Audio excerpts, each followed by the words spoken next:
উলামা ওয়ারাসাতুল আম্বিয়া। আলীর সঙ্গে মহব্বত করবেন, প্রতিফল হাসরের ময়দানে আপনি হাতে হাতে পাবেন। পাবেন না? যেরকম পাবেন না নাই? কিন্তু ইমাম সাহেব এঙ্গেল মারি জানে এমনি কই দিয়েছে না, 12 বছর কই দিয়েছে। আপনি সাফা করে হইতেন না, দলিল দেওয়া হইতেন না, জাদালাতি করে হইতেন না, বিশ্বাস হয় না যে তুমি ডাইল খেয়া মোগলের শক্তি, কঠিন শক্তি, অবাক শক্তি আছে, ওদের কোনো বিরাট শক্তি আপনারা দেখেন না? লম্বা ঘটনা। নামাজের পরে দোয়া করা হয়, রব্বানা আতিনা ফিদ দুনিয়া হাসানাতাও ওয়া ফিল আখিরাতি হাসানাতাও ওয়া কিনা আযাবান নার। আল্লাহ গো, আমাদেরকে দুনিয়ার জমিনে ভালো রাখো এবং আখিরাতে তুমি ভালো রাখো এবং জাহান্নামের আযাব থেকে আমাদেরকে বাঁচাইও। তিনটা দোয়া কেন করা হয়? একটা হলো দুনিয়া, আরেকটা হলো আখিরাত, আরেকটা জাহান্নামের আযাব থেকে বাঁচানো, ওয়া কিনা আযাবান নার, জাহান্নামের দুর্গতের কঠিন পরিস্থিতি থেকে বাঁচাইও। আমার প্রশ্ন হলো, তিনটা জায়গায় দোয়া কেন করা হয়? বাকি স্টেশনগুলো কোন গেলে বোঝায় মানুষ শুধু দুনিয়া এবং আখিরাত, তার শুধু দুইটা স্টেশন নয়, মানুষের স্টেশন রয়েছে কমসে কম 6 থেকে 7টা। যেরকম কয়টা? 6 থেকে 7টা। কেমনে বোঝায়? ভালো করে লক্ষ্য করবেন, মেইন টপিক গুলো দিতে চাই। আমরা তো হঠাৎ করে পৃথিবীর জমিনে আসি নাই, পৃথিবীর জমিনে আসার আগে আমরা মায়ের পেটে ছিলাম। কেন দোয়া করি নাই মায়ের পেটের কথা? মায়ের পেটের আগে আমরা কোথায় ছিলাম? তার আগে আমরা কোথায় ছিলাম? তার আগে কোথায় ছিলাম? আমাদের মূল স্টেশন কোনটা? আমরা কি পৃথিবীর জমিনে কতদিনের জন্য আসলাম? কিসের আশায় বসলাম? কি পাবো? কি নিয়ে বাড়িতে যাইব? স্টেশন গুলো ভালো করে ধরে রাখবে। এই কারণে করা লাগবে বাজার। এই দুনিয়াটা শুধু সুবিধার জায়গা না, এই সুবিধার জায়গা না। এই পৃথিবীর জমিনে 9.5 লাখ বছর ইবাদত করেওয়ালা যদি বরবাদ হয়ে যাইতে পারে, আমাদের দেশের সলিমদ্দির বেড়া কলিমদ্দি 10 বছর লাগাতার সাজদার রেকর্ড নাই, তারপরে ঘুষ আছে, তারপরে সুদ আছে, তারপরে মেসা কথা আছে, তারপরে হারাম খাওয়া আছে, তারপরে পাথর টেলাটেলি আছে, তারপরে নির্যাতন আছে, তারপরে সুখী আছে, কি কথা আছে, হিংসা অহংকার তো কাপড়ি কমাটি মানাবিকি সব অন্তরের মধ্যে লইয়া আমার কাছে 10-20 বছর লাগাতার সাজদার রেকর্ড আছে। 20 বছর সাজদার রেকর্ড দিতে পাবেন? নাই। 9.5 লাখ বছর ইবাদত করেওয়ালা যদি বরবাদ হয়ে যাইতে পারে, এই 10-15 বছর সাজদাওয়ালা ইবাদত বরবাদ হওয়ার সম্ভাবনা আছে না নাই? যেরকম আছে না নাই? এমনি ভাবে সম্ভব। আমরা সর্বপ্রথম ছিলাম আল্লাহ কুদরতে। আমার আল্লাহ একদিন 1 বছর, 100 বছর, 1000 বছর, যতদিন আমার আল্লাহ চাইলেন, আল্লাহ কুদরতে রাখলেন, হুকুম দিল বান্দা দুনিয়া বদলাও। আমরা চলে আইলাম আলামে আরওয়াহ, এমন একটা জায়গা যে জায়গার মধ্যে মানুষ নাই, যে জায়গার মধ্যে মাত্র মানুষের আত্মা, যে জায়গার মধ্যে শুধু মানুষের রূহ। আমরা দোয়া করি নাই, রব্বানা আতিনা ফিল আলামে আরওয়াহ, ও রব আমাদেরকে আলামে আরওয়াহর মধ্যে ভালো রাখো। কই নাই?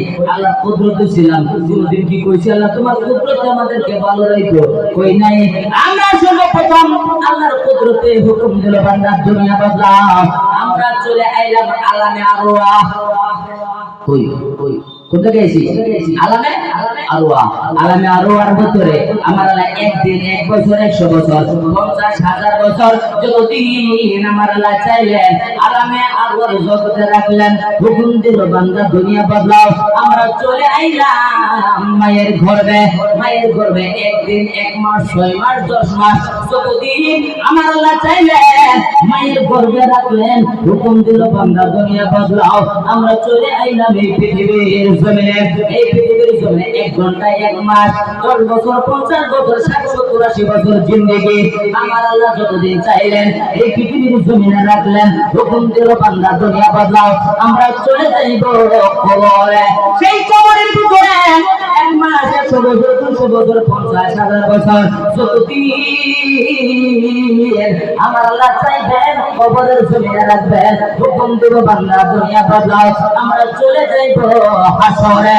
সেই হাসরের ময়দানে আমার আল্লাহ 1 ঘন্টা, 2 ঘন্টা, 100 বছর, 200 বছর, 50,000 বছর যতদিন আমার আল্লাহ চাইবেন আসরের ময়দানে রাখবেন হুকুম দেব বান্দা এখন তুমি দুনিয়া বদলাও আমরা নবীর উম্মত চলে যাইব আল্লাহর জান্নাতে জোরে বলা যাবে সুবহানাল্লাহ তার মানে বোঝা যায় বান্দা কোনদিন শেষ হয়ে যায় না খালি দুনিয়া বদলাইছে যখন কি বদলাইছে কি বদলাইছে খালি দুনিয়া পাল্টাইছে বান্দা কোনদিন শেষ হয়ে যায় নাই আমরা কোনদিন মিসমার হয়ে যায় না তাহলে আমাদের নবী কি শেষ হয়ে গেছে হয়ে গেছে আমাদের শরীর নবী কি মরে শেষ হয়ে গেছে আমাদের নবী দেহ কি পচে গেছে বাবা মুসলমান নামাজ পড়লে কোনো লাভ হবে না আমি আগে বলেছিলাম নামাজ পড়ে পড়ে কেউ জান্নাতে যাবে আবার নামাজ পড়লেও কেউ কেউ জাহান্নামের মধ্যে যাবে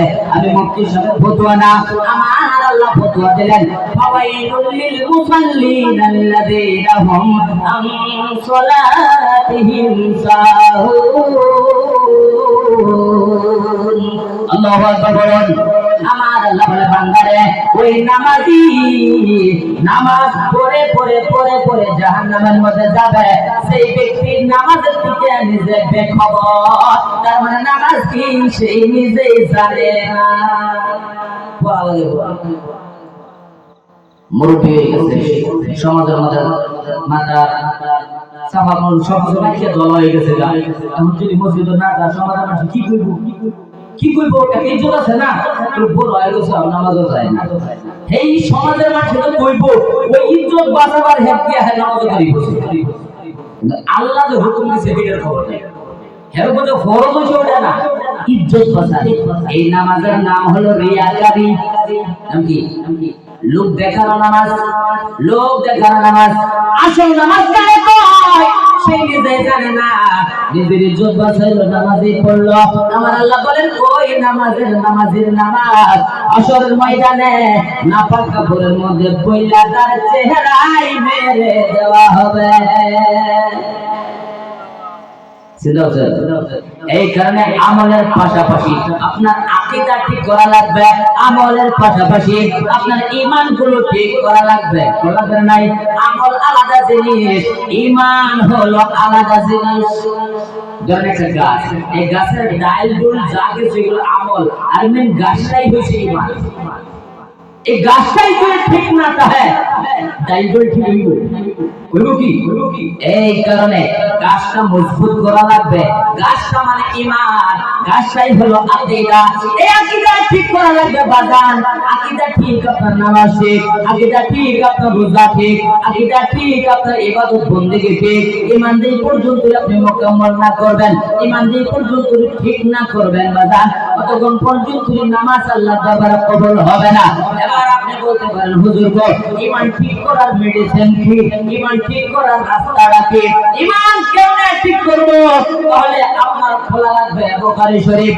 প্রথম খণ্ড বাবুল ঈমান 7 নম্বর সাফা রহমতের নবী বলেন লা ইউমিনু আহাদুকুম হাত্তা আকুনা আহাব্বা ইলাইহি মিন ওয়ালিদিহি ওয়া ওয়ালাদিহি ওয়ান নাসি আজমাইন হে উম্মতের দল তুমি ততক্ষণ পর্যন্ত মুমিন হবে না তুমি ততক্ষণ পর্যন্ত ঈমানদার হবে না যতক্ষণ পর্যন্ত তুমি তোমার মায়ের চাইতে বেশি তুমি তোমার বাবার চাইতে বেশি তুমি তোমার ভাইয়ের চাইতে বেশি কোন কায়নাতের চাইতে বেশি